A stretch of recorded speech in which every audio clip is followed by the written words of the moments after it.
YouTubers, so I am learning from Mr. Warren here about the Viking style hammers and also how they would have done smithing, right? Yep. And you know, a lot of people see the Viking like Thor's hammer necklaces on people, and from what he's telling me, apparently they were bigger because of what?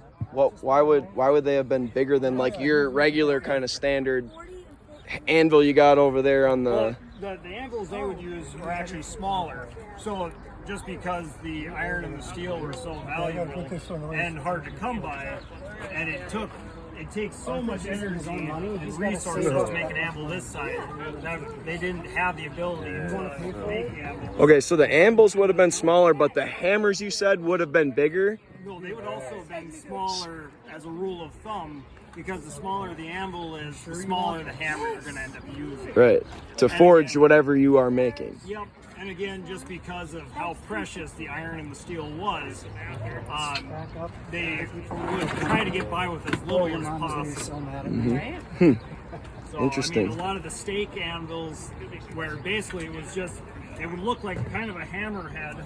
You got a lot of chores to do in this end, and they'd sink it into a block of wood. Oh, and birthday and money. That's what they would use for pounding out. Okay, so you're gonna owe me for that items. one. Right. What do you think the most built item for the Vikings was?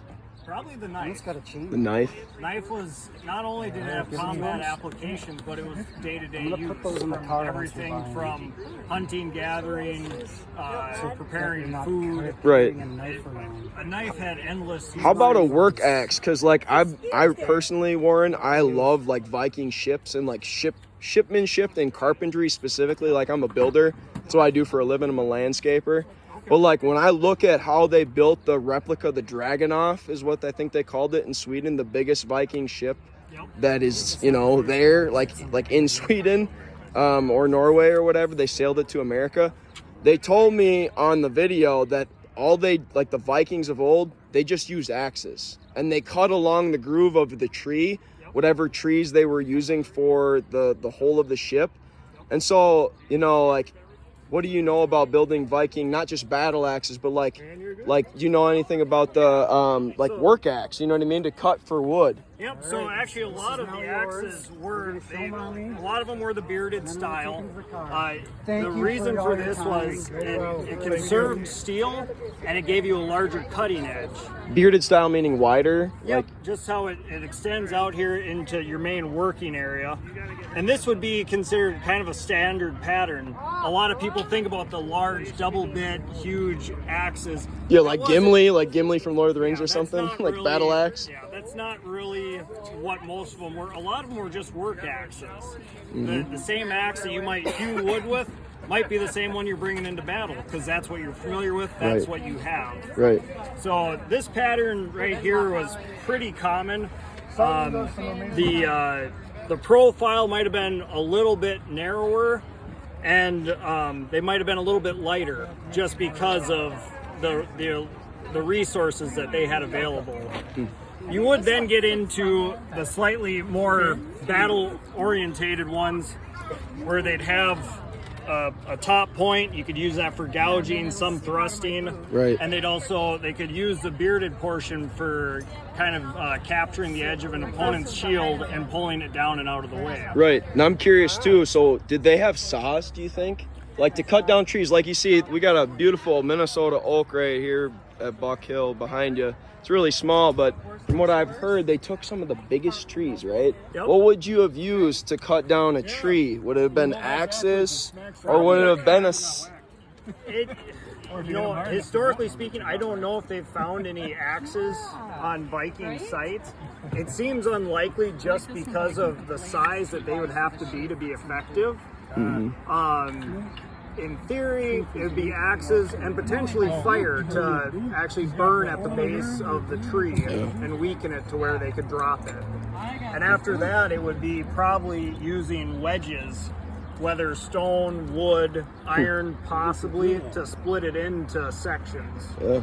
These spearheads over here are pretty cool too. How long does it take to make something like this? That's about 5 hours to 6 hours of work. 5 to 6 hours of work. Yep. What takes the longest as a as a blacksmith, what takes the longest to build, to make? Well, this is actually a completed, it's a Peterson Type M Viking sword replica that I did. Peterson type, you made this? Yep. How long did it take you from This is start about to finish? 60 hours. 60 hours. So a rich man would have been the one, because that's what he was saying at the battle, you know, whatever demo it was. They said the rich Vikings were the ones that had swords. Yes, swords How are much, basically like, reserved for the rich. how much would it, like, obviously cost you to have a... I've been told it was the equivalent of a small house. A small back in house. their day. So I mean. So this is basically like the version of a sniper rifle. If you wanted to go to the market and go over to, you know, my place, Shields, Yep. and you want like a souped up sniper rifle, like basically that's what we're talking about here is like, Pretty much. all right. And I mean, Now- the Peterson Type M was actually, it was a simpler Viking sword, and it was actually, they figured usually people that were only moderately wealthy, closer to the working class, they weren't usually embellished with all the inlays of silver and gold like some of the fancier models. Right. So it was still a status symbol for them, but it didn't have all the ornate add-ons that really made it a wealthy man's weapon. Right.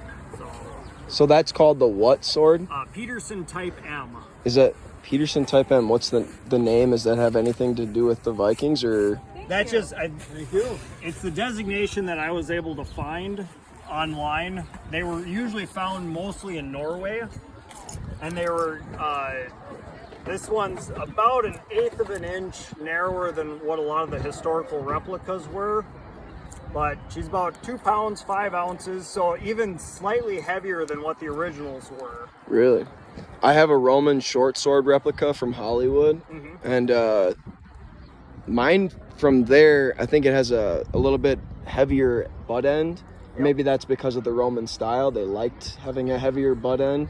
Yep, the heavier end, it probably moves the balance further back. It makes for a livelier blade, especially one that might be used for thrusting. Right. Since the Viking swords were largely for slashing and chopping, Right. you wanted a weight-forward blade, but you still needed to have one that could be fast for parrying and defending against attacks.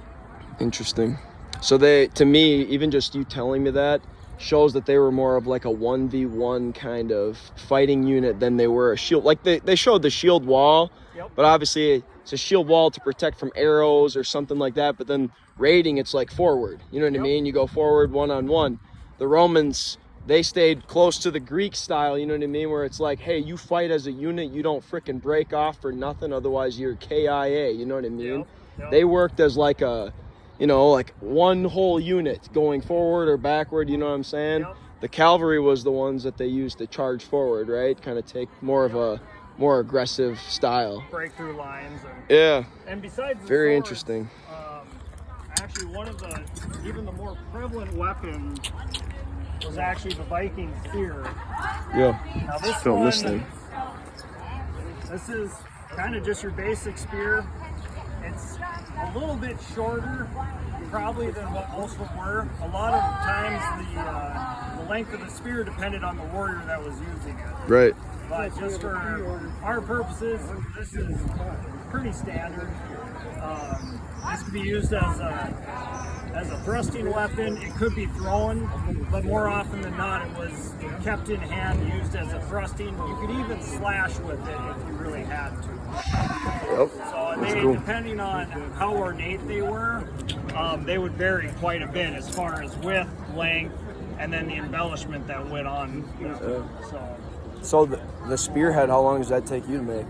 So this one probably about 5-6 hours. 5-6 hours. Why is it 5-6 hours for this Yep. versus like 60 hours for something like this? Like, is it just like from start to finish? It's just like, I mean. So with the sword, because one, the length of it, I can only work about 8 inches at a time. And this actually started out as the same piece of steel as one of these spearheads. So I'm taking a billet of steel roughly about that long and about that thick. And I'm working it out to about a 1/4 inch thick by 1 inch wide and about 22 inches long. Do you just use, so I'm curious, for the first part of the process, right? You make this blade, but then does it fit into this? And then you kind of like, I'd Yeah. call it welding, but what is the blacksmith term for fusing steel to steel or iron to iron? What's that called? What's it called to fuse So it right together? now, so these are actually independent pieces. The cross guards here are actually wrought iron. You can kind of see some of the grain structure in here. Yeah. So the tang is the part that's encapsulated inside the handle. And this is the end of the tang. And what that is we'll peen the end of the tang. And what that does is it locks the kind of the pommel, the handle, and then the guard all onto the sword blade itself. So this allows, if worst came to worst, you could file off the end of that peen, disassemble the sword if you have to replace the grip, or if you have to repair some of the fittings on here. But the other reason that this took so long is the fuller on here was actually forged in hot. Most of the fullers on blades nowadays are ground in.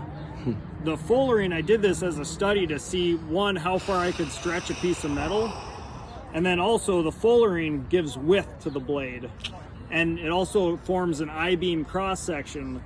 So this makes the blade more resistant to bending. It can take shock better, and it'll flex more than like a diamond cross section blade will. So to sharpen it too, is it sharp? It's not fully sharpened just because going to a festival setting, a razor sharp sword, we've had enough people pick up swords in the past and start swinging them around, and we watched a guy almost take his buddy's nose off by accident. So it's like, you know what? Let's not do that. Yeah, no. So to sharpen it though, how would you, do you have like like one of them circle things or whatever to, so this or one would it be different? I sharpened this. This was filed by hand and then sanded by hand. I didn't use it. The only power tools that were used were for drilling the pilot holes for punching for the guard. I wanted to try to do this as close to traditional as I could. That's sweet, dude. And that's part of why it took 60 hours. So yeah, okay. 60 hours, almost 3 days, man. Well, But then to finish off the sharpening like they would have, how would they have used it? Like, because you see the different like grinders, or that's what I think they're called. Or would they have had something similar, or would they have? They would have probably just iron sharpening iron somehow. Like, I mean, possibly, more likely it was a small grindstone made out of sandstone or some softer stone that they could form. And it would usually be put on some kind of shaft and it would be hand turned. And it would basically do the same thing as like a bench grinder nowadays, but at a much slower RPM. Or you just get a chunk of flat stone with the right abrasive qualities and you start putting the edge on by hand. By hand, yep. Which, I mean, that's hours and hours of work by itself. Right. So, just to sharpen it. Well, hey, sir, thank you for your... You're very welcome. Take a look at a real blacksmith's hands, difference. That's pretty sweet. So what's this? What is that then? It's just... That is the charcoal dust from the fuel that we use. It's just natural lump charcoal. Charcoal, okay. We make it ourselves. The Vikings probably would have used pretty much the same thing. Charcoal? Yep. To heat the, what is it called, the kiln? The forge. Yep. Forge, to heat the forge. Yep. Awesome. Well, hey, thank you so much. You're very welcome, sir.